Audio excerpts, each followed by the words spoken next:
Hello everyone, good afternoon and a very warm welcome, quite literally, to today's webinar on sickness and maternity.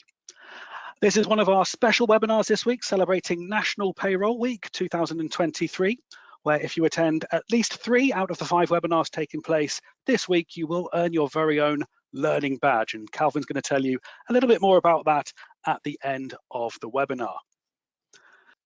Let's now take a look at what we're going to cover in the webinar. So shortly I will be handing over to Calvin to give you an introduction to statutory sick pay, so an overview of what that is and some of the key legislation. He'll then give you a demo on how to record sickness in your Sage Payroll software and how that will then automatically calculate the statutory sick pay due. I'm then going to come back and do something very similar for maternity pay, so an overview of SMP legislation, recording maternity in the software, and we'll then cover making adjustments to your employees' pay. So whenever you pay a statutory payment, you're likely to be able to need to reduce your basic pay or even make up to basic. So we'll run you through some of the options available. And then Calvin will come back at the end to let you know more about those badges, some of the further support available, and to give you that opportunity to see the answers to those final questions. So that's what we've got lined up for you. And it is now time to hand over to my colleague Calvin, who's going to start us off with an introduction to SSP. So over to you, Calvin. Thank you so much, Duncan. Okay, so let's have a quick look at an introduction to SSP first of all, and then we'll dive into the program in a demo and we'll show you how to record that in the program as well. So what is SSP? So statutory sick pay, or SSP, it's paid to an employee when they're ill and unable to work. Now you pay them more if you have a company a company sick pay scheme. So this is completely optional, so you can pay them more if you have one of those schemes. The current rate is £109.40 per week for up to 28 weeks. So that's the current rate, but do bear in mind it does tend to change every tax year. So there is a good way to check the rates, and I'll actually show you that in the program as well. So if you're ever unsure, you can of course check the Gov website, but if you're in the payroll program, there is a little shortcut to have a look at what the current legislations are. So there's a couple of qualifying conditions for sick pay as well. First of which is they must be employed by you. So an employee must be employed by yourself in order to qualify for statutory sick pay from you. They must also be off sick for 4 or more days in a row. So they have to be sick for 4 or more days in a row and earn at least £123 a week. Again, this can change each tax year, so do keep an eye on the legislation for that one. They must also notify you of their sickness, so they must let you know that they are going to be off sick. And if they're off for 7 days or more, they then need to give you proof of their illness from a doctor's note, for example. So there are a couple of qualifying conditions, and these conditions as well are very good to know in terms of troubleshooting for statutory sick pay, especially that £123 a week. It's good to keep an eye on that to make sure that your employees are earning that amount in the payroll program. Otherwise, it won't calculate anything. So some qualifying conditions there. There are also some general rules when it comes to statutory sick pay. So you only pay sick pay for what's called qualifying days. So we mentioned those 4 days off in a row. So the first 3 days are classed as waiting days, so they're not qualifying days. And a qualifying day is a day that the employee would regularly work. We'll have a quick look at those as well a little bit later in the session and through the demo. You also pay SSP on the employee's normal pay date. So the pay dates don't need to change. You don't need to pay that weekly if you're monthly. They would just be paid on their normal pay date. The first 3 qualifying days are classed as waiting days, as I mentioned. So this is where no SSP is payable. And PIWs, so period of incapacity to work, are linked if the gap between them is 8 weeks or less. So if they are off for a couple of weeks, come back to work for say 6 weeks, and then go off sick again, those 2 periods of sickness are classed as linked. Another thing about linked So a period of linked sickness, must be 4 days or longer as well. So again, that 4-day rule stands even if it's a second instance, but they are linked. All right, so if they are within that 8 weeks, they still need to be off for 4 days or longer to qualify for further SSP. So that's an introduction to statutory sick pay. So let's take a look now at recording sickness in Sage 50 Payroll. So there are a couple of ways you can do this. So the first option is the quick SSP option. The second way being via the employee record and the absence diary. And the employee record way is the way we're going to show you in the demonstration today, because we do want to show you what those symbols mean as well. Now, there are a couple of links at the bottom of this slide, as you'll see, that go through both methods. So if you're downloading a copy of the handout, you'll have those links available to you. So I mentioned those symbols in the absence diary. So here's an overview of what they are. And we can also see on the right-hand side qualifying days, which we'll get into shortly. So the first symbol, the X, this is your waiting day. So lowercase x is classed as current and an uppercase X is classed as historical. Now, what do we mean by current and historical? Well, quite simply, that is before or after updating records. So with the P, so again, lowercase and uppercase, this is your paid SSP day. So these are the days that an employee is due SSP. Again, current or historical. So days that are going to be showing in enter payments or days that you've already updated. The dashes or the equals sign, so rather than uppercase, a dash turns into an equal sign.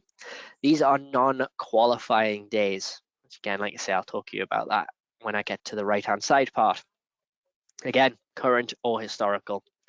Now an A is a sickness less than 4 days in a row. So capital A is simply no SSP. It's less than 4 days in a row, so nothing is due. And a W is when you can withhold statutory sick pay. Now, there are a number of reasons for this, which we can't really get into. You will need to speak to ACAS to check on your rights, whether you can withhold SSP or not. Quick overview or a general rule being they haven't provided you with a sick note, for example. But I do have to stress, check with ACAS if you're ever unsure whether or not you're entitled to withhold sick pay. So those are the symbols in the absence diary. Now, qualifying days. Now, these are your working pattern. So your qualifying day, as I mentioned, is used to record the waiting days and the paid statutory sick pays. They're shown here through a variety of N's and Q's. This is classed as your working day pattern, and it always starts on Sunday. So that's Sunday to Saturday. So the image you see on screen right now on the right-hand side is your classic Monday to Friday, 9 till 5 kind of pattern. It doesn't have to necessarily be 9 to 5, but that's your Monday to Friday working pattern. So you've got an N for Sunday, then 5 Qs from Monday through to Friday, and then a following N for the Saturday. So for example, if they worked Tuesday to Saturday and had Sunday and Monday off, what you would see on there would be NN and then 5 Qs after. Again, if they're on a 4-day working week, N's would be the days they're not working, Qs would be the day they are. You can add additional lines, and I'll show you that in the demonstration in a moment. If they have a sort of rota where they may work Monday to Friday, Tuesday to Saturday, Wednesday to Sunday, etc. It can be anything. Obviously, every employee has slightly different. So we're going to show you on there. The other thing to mention when it comes to qualifying days and the working pattern is those that may be on casual contracts. In that instance, it's all Qs. So the guidance from HMRC in that instance is you would just have every single day being classed as a qualifying day, because ultimately they could work that day. Okay, so that's the guidance from HMRC, is to add all of 7 days as a qualifying day. So once you've then entered that either through Quick SSP or in the absence diary, you'll be able to jump into enter payments and view, again, a bit of a snippet of the absence diary, as you can see there. And again, you'll be able to see the SSP payable and the weeks as well. So what we'll do now, let's jump into Sage 50 Payroll, and we'll have a look at recording some statutory sick pay. So here we are in our Sage 50 payroll program. So we're going to go ahead and choose employee number 3. We're going to right click on their name, select open employee. Now some of you may double click or even go to employee in the bottom left here. It's up to you. As long as you can get to the employee record, you're in the right place. We're going to go ahead and we're going to go across to absence. Now you can see this employee has already had some sickness in June, which, as you'll notice, they are in fact capitalized. So you've got big X's, big P's and the equal signs, which means they are historic. Okay, we're now in September, so we're running September's pay. So you'll notice that we're going to be putting in some sickness for September now. So if you count the weeks, you got 1, 2, 3, 4, 5, 6, 7, and 8. This is your 8 weeks. So if any sickness after this in this area is not linked because you've got 8 weeks between the two. If we had some sickness here, they would be classed as linked. So let's go ahead and enter some sickness for September. So for this employee, we're going to say they were off sick for 2 weeks in September. So we're going to do that. They work on Monday to Friday, and I'll show you the working day pattern where you can find that in a moment. So we're going to highlight all of the days. Their last working day was this Friday here, Friday the 1st of September. I know we're looking in the future. I'm aware what the date is currently. But we're going to work a little bit in the future. So we know that they were off sick for these 2 weeks. All their sick note has told me that. So I've highlighted these days all the way up until the day that they're due back, which will be Monday here, which is Monday the 18th of September, including the weekends. And you'll see why that's important in a moment. So if I right click, select SSP, due to sickness, you can pop a comment in there if you want. So we'll put has the flu, click OK. And there you can see we have our symbols. Now, as it's not linked to this previous period of sickness, you'll see we have the waiting days again. Now, this has started on Monday rather than Sunday or Saturday, because these are classed as non-qualifying days. So it's only qualifying days where it starts.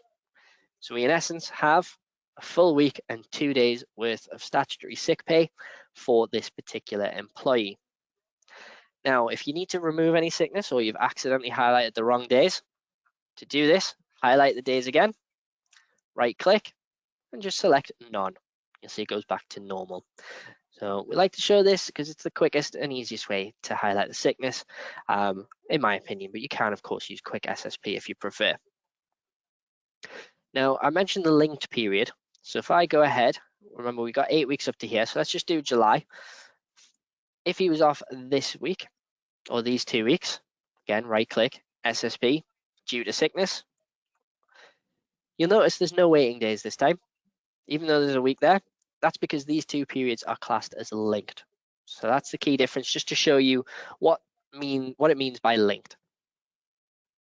So highlight those and click none.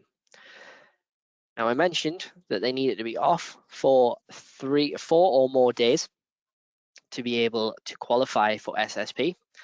If they're not, let me show you. So again, we're going to start here where we did this time.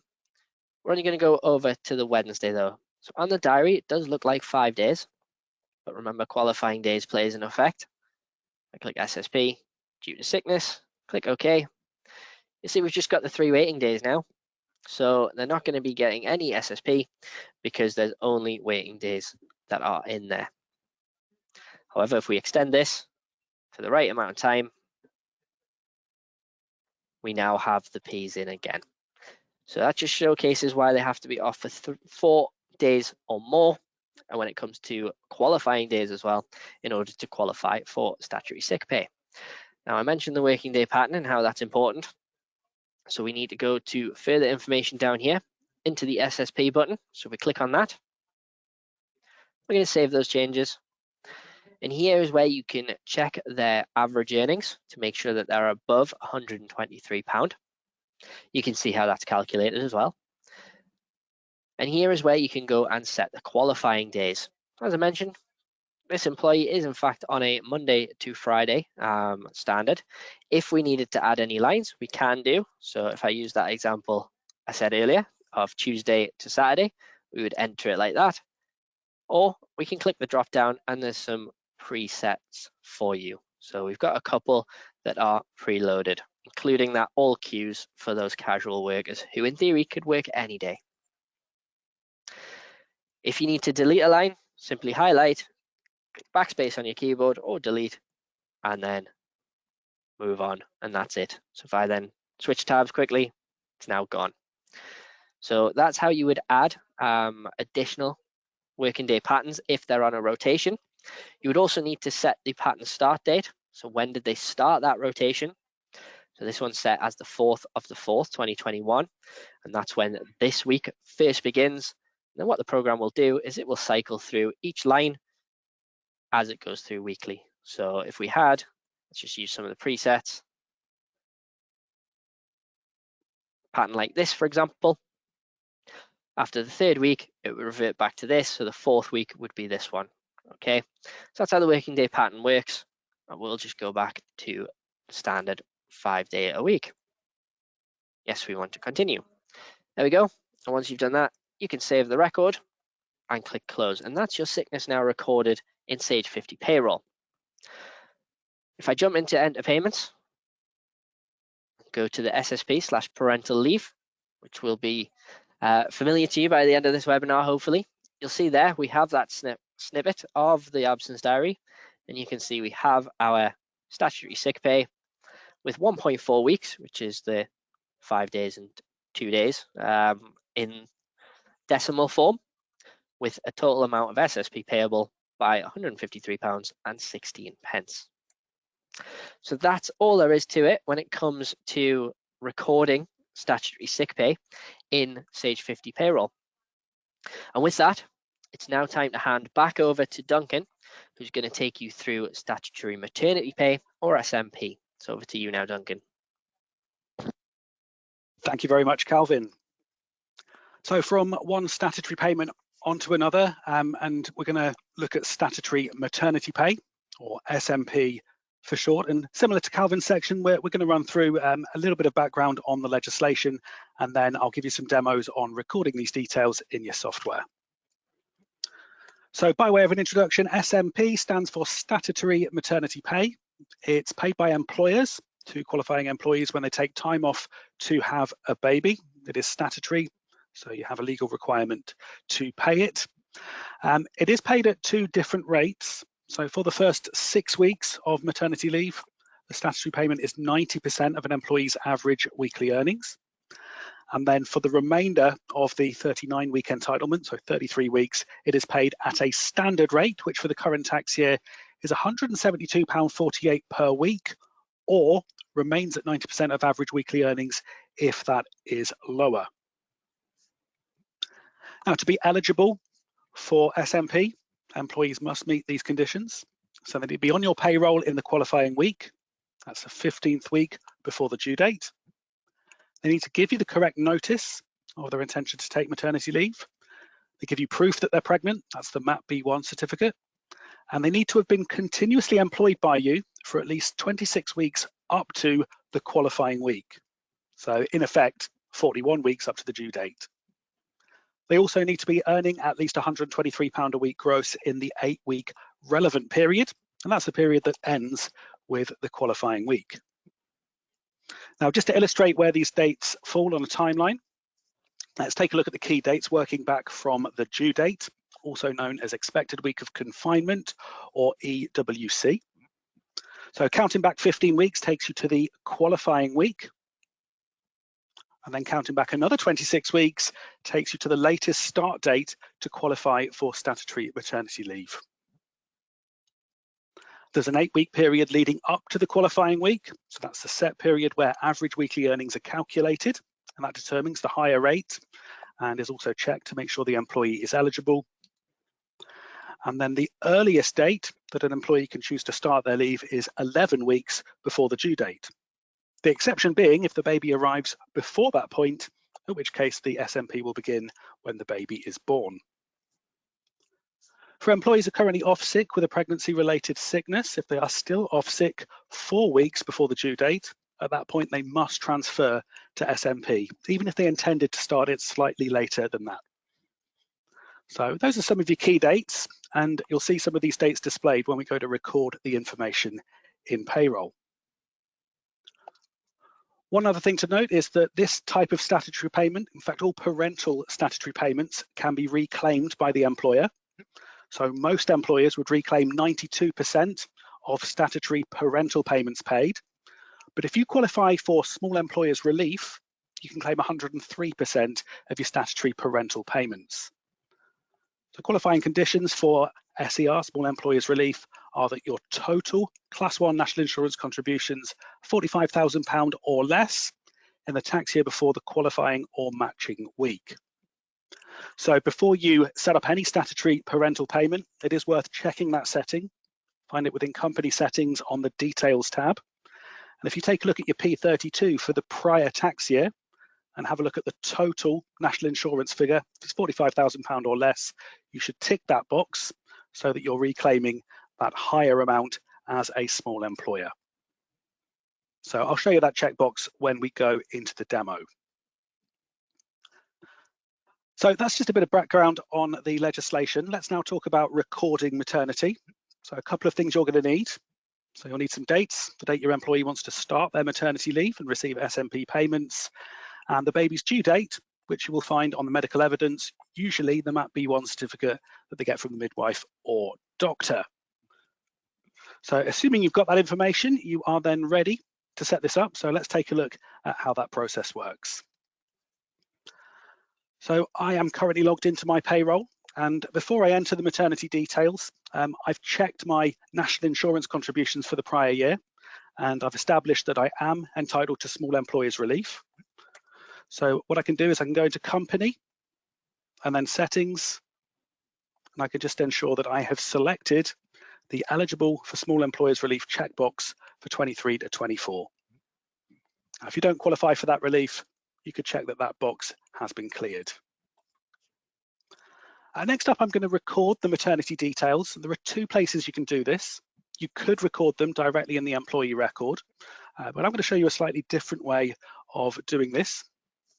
So first up, I'm going to select an employee who is starting their maternity leave. And then if I go to the employee tasks here on the left-hand side, you'll see I've got various options for recording absence. So it could be used for sickness adoption, maternity, or paternity. So if I go ahead and click recording maternity, you'll see it's taken me into the quick SMP screen. And actually I've already gone ahead and I've entered the required information. So what you would do here is you would select the box to confirm you've received the medical evidence. You would record the expected date of birth from the MAP-B1 certificate. And then if you click check entitlement, your program will do a quick check to make sure that the main qualifying conditions have been met. And the other thing you need to record is the employee's last day of work. Now, if they've decided to take some annual leave before they start their official maternity leave, you would enter their last day of holiday as the last day of work rather than the last day they were physically at work. But this particular employee is working up until Friday the 15th, and their SMP payment will start from the 16th of September. Now, by filling in these 3 boxes, you can see we have a set of key dates. So we've got the due date, we've got the qualifying week, latest start date for employment, and the set period where the average is taken. That's the 11 weeks before the baby's due. This is the last day of work, and if they take the full entitlement, this date will be the last day of the maternity pay period. So this is pretty useful information, and you can, if you wish, print this screen or the main details of this screen by using the print option at the bottom. So I'll just point out that the SMP entitlement is displayed here at the bottom. So 6 weeks at the higher rate. So this is 90% of my employee's average weekly earnings. That'll be followed by 33 weeks at the standard rate, which for the current tax year is 172.48. So I've already printed this screen just to show you what it looks like. So let's have a quick look at the SMP report. So it shows that all qualifying conditions have been met, shows the average earnings, shows all of those key dates, and then we've got the full entitlement for the statutory element. You may well pay on top of this if you have a company maternity scheme, but this is what will be paid out and can be reclaimed as statutory maternity pay. So I'm just going to go ahead and save the details, and then I can close out of this screen. And if you enter them in that screen, you will also find, if you go into the employee record and click the absence tab, there is a section for SMP, and you'll see the same dates, the same information appears on these tabs as well.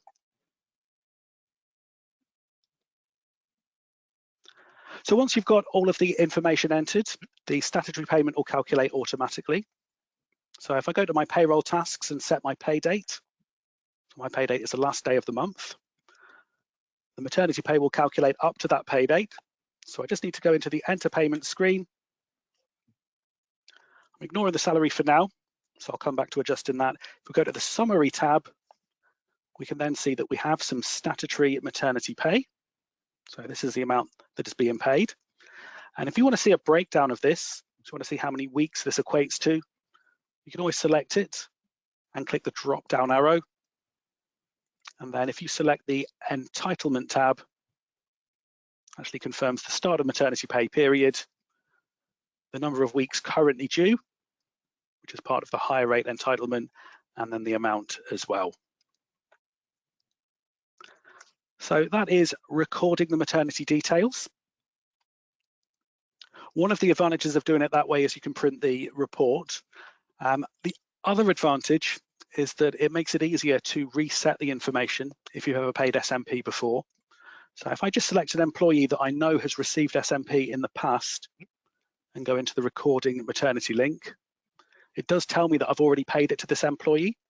So whenever you see this message, I strongly recommend that you view the current details first by clicking no. So I'd click no, I can see the current details, I can see it's from 2017. This was the last time this employee had a baby. If they're going off again, just need to close out, record the maternity again, and if I click yes, that actually resets the information and allows me to start again. So it's just those 3 bits of information: medical evidence, due date, and last day of work. And you can come back to complete the actual date of birth and return to work date at a later date if it's not known at this point. So quick recap of recording the maternity details. So check your MAP B1 form. If you go in the recording maternity link, everything can be entered in one page, get all of the key dates, and you can print the report.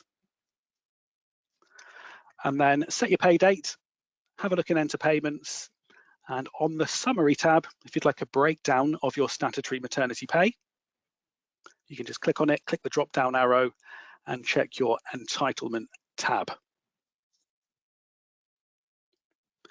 So with that recorded, the final step really is to make any necessary adjustments to your employees' other payments. And the way that you do this will all depend on your employee's contract of employment, and it is the same principle for any statutory payment. So whether it's sick pay, maternity pay, paternity, or adoption, there'll always need to be an adjustment to the employee's pay.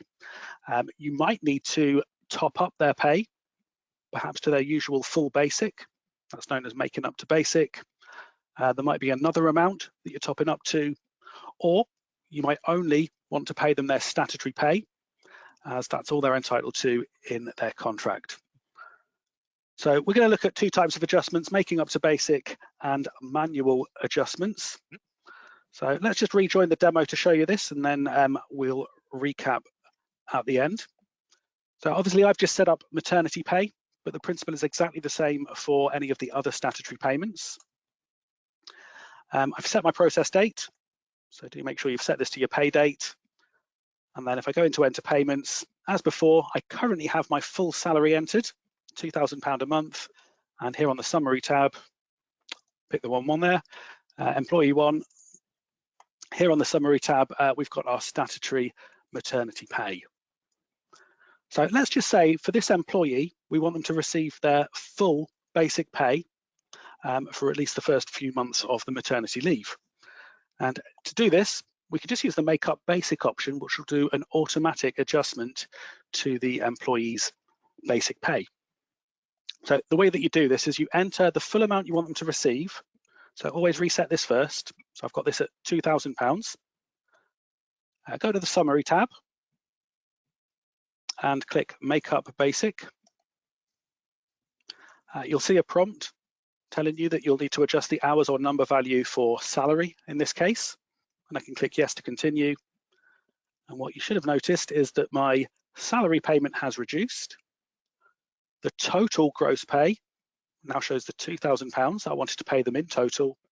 And if we come back to the payments, you can see it's done an adjustment to the hours or number value. And I can repeat that exact same process for any other period where there's a specific amount I want them to receive in total, in this case, the employee's full pay. So that's one approach to take, if that's what's required in the employee's contract of employment. But what if the employee doesn't have an entitlement to any company maternity pay, and for that period of absence, you only want them to receive their maternity pay? So this first month is the tricky one because we've got some of the month where we need to pay them, the rest of the month is covered by statutory maternity pay. And then moving forward, from next month onwards, I could simply reduce the salary down to 0 and they would only receive the SMP payment. But for this month, we know that they are working up until the 15th. So think of this similar to how you might work out a final payment for a leaver or a first payment for a starter. So we're going to look at the number of days they've worked in the month, which for this particular employee is going to be 16 days. I know that there's a total of 21 days. Sorry, it's 11 days that they've worked.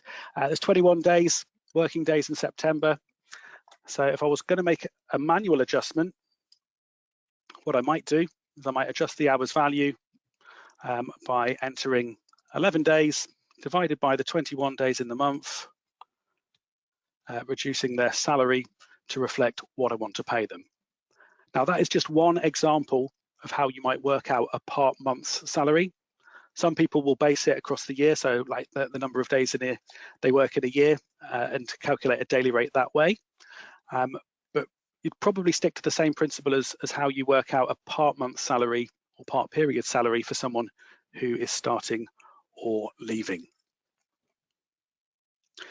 So that's about adjusting the basic pay. And just to remind you of those two options, if we jump back to the slides, Make Up Basic will do an automatic adjustment to one of your pay elements. So put in the amount you want them to receive. From the Summary tab, use Make Up Basic, and it will reduce it by the amount of statutory pay that's detected. So that could be maternity, sick, paternity, or adoption. Or get your calculator out, do a manual adjustment, work out exactly you want to pay them for the days or hours worked. And it's up to you how you enter that against the salary or basic pay element. Now, one other thing just to finish on, as this comes up quite a lot, particularly with maternity pay, is that you may need to make some pension adjustments for the duration of the leave. Now, employer pension contributions during SMP are usually based on an employee's normal pay rather than any reduced pay they might be receiving under statutory SMP. Employee contributions are usually based on what they actually earn, but the employer maintains their current contribution.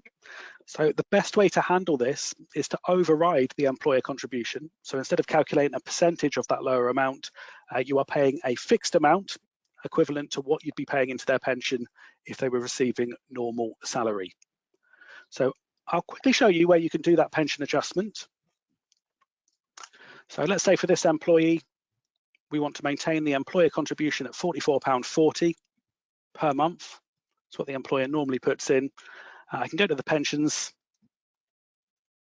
I can edit the pension scheme. And I can do temporary adjustment to a fixed amount employer contribution, £44.40 in this case. And then if I've done that, when I go into enter payments, you can see that the pension is that exact amount rather than a percentage of this slightly reduced gross pay. And obviously that will be much more reduced next month when they drop down to statutory pay only. So most common in maternity pay, but if in any doubt, check the rules of your pension scheme with your pension provider, or check with HMRC if you require any clarification. And with that, that brings us to the end of the SMP demo. And I'm now going to hand you back to Calvin. He's going to run you through some further support and tell you a little bit more about that badge. So back over to you, Calvin.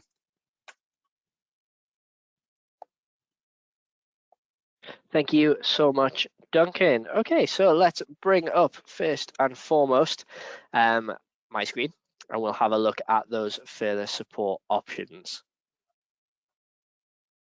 Here we are. So the first thing that you have available to you is our help center. So this is sage.co.uk/help, where you can search for through our knowledge base articles for any questions. I know how often is the case where a question comes to you a little too late because the session's ended and you think, oh, I wish I'd asked that. Well, you can jump on over to the help center and search for that question in the box there, and that'll go through all our knowledge base articles that may help you find the answer. We also have a variety of support guides. So you can see that we have one for processing your payroll. We also have one for statutory payments as well, which is obviously more relevant to this particular session. But if there's anything payroll related that you would like to search for, you can see our support guides cover a variety of topics. You can also access our webinars via our help center as well. It is National Payroll Week, of course, this week, so it is a special week. However, we do still run webinars weekly, so they are usually every Wednesday or Tuesday and a Thursday each week as well, so it's worth checking out those if you wish to join us for more sessions. We also have videos available to watch as well. And finally, the get in touch options are there to access if you need to speak to someone regarding our support team as well. So that's our help center. A fun fact on this one, and I think it's something that I will not show you because I'm going to encourage you all to go ahead and try yourselves in your Sage 50 payroll program. So I'll not ruin the surprise, but if you press F1 on your keyboard whilst you're in the program, you will find access to our help center directly from in the program. So a wonderful new feature that's come in with the latest version.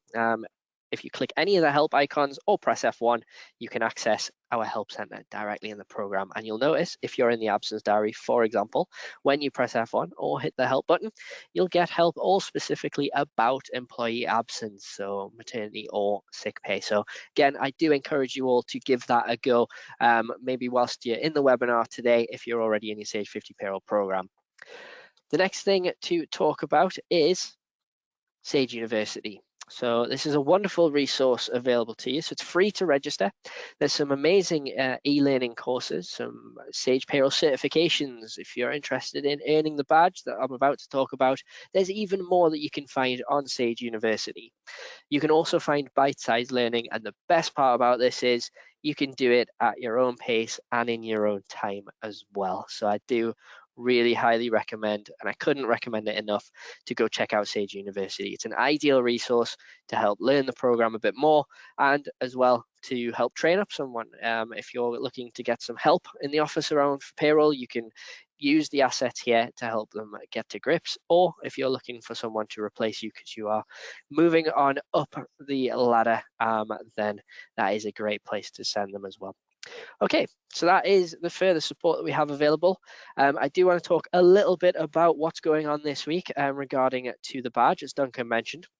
So, as you may well know, it is National Payroll Week 2023 this week, celebrating everything that is payroll, including your good selves who work tirelessly to ensure the world's workforce are paid on time and correctly. We've had two sessions today, so we had this morning's one and this afternoon's one, and the criteria is to attend 3 out of 5 live webinars this week, and you'll be able to achieve your National Payroll Week Processing Proficiency Badge. And that is it on the screen there, so you will get sent an email from next week with a badge that you can share on social media. You can pop it on your signatures if you wish to do so. It's whatever you want to do. I've known some people to print them off and have them stuck on their desk. Each to their own. We do have some more sessions this week, as promised. So we've got tomorrow's session at 2 o'clock, which is all about pensions and the pension module. We then have Thursdays, which is Get Your Payroll Done with Duncan, a very exciting one, I know. And finally, the Big Sage Payroll quiz, which I do hope you can attend, because we are going to be running questions and testing your knowledge on all 4 sessions prior. So starters and leavers, sickness and maternity, pensions and the pension module, and get your payroll done will be the subject matter. We'll be running a little quiz with the answers and demonstrations of the answers as well. So I do hope you can join us for that one, for a bit more of engaging fun, shall we call it, but also educational. So that is National Payroll Week 2023, and of course that badge that you can earn. So that does bring us to the end. We've got a couple of minutes, but I can see there's a few questions there. So we will stick around to make sure as many questions are answered as possible. It's been an absolute pleasure to see so many of you attend today's session. So thank you so much in advance, and happy National Payroll Week. When you do leave the session, you will be directed to a short feedback survey. Now, it does mean a lot to both myself and Duncan. I know you probably hear this quite a lot now, especially when you phone up for any kind of help from any company. Feedback surveys are always on their mind, but it does mean a lot to both me and Duncan if you do spend that short amount of time just filling it in, because we certainly can't try new things such as the quiz on Friday, or of course change things to make them as engaging and as informative as you could possibly get. We can't do it without feedback, so thank you so much in advance for spending that short amount of time filling that in. I'm going to jump on mute now, help the guys out with the remaining questions, and we'll pop back when either the time has run out or, of course, the questions have been answered to say our final goodbye. So thank you again.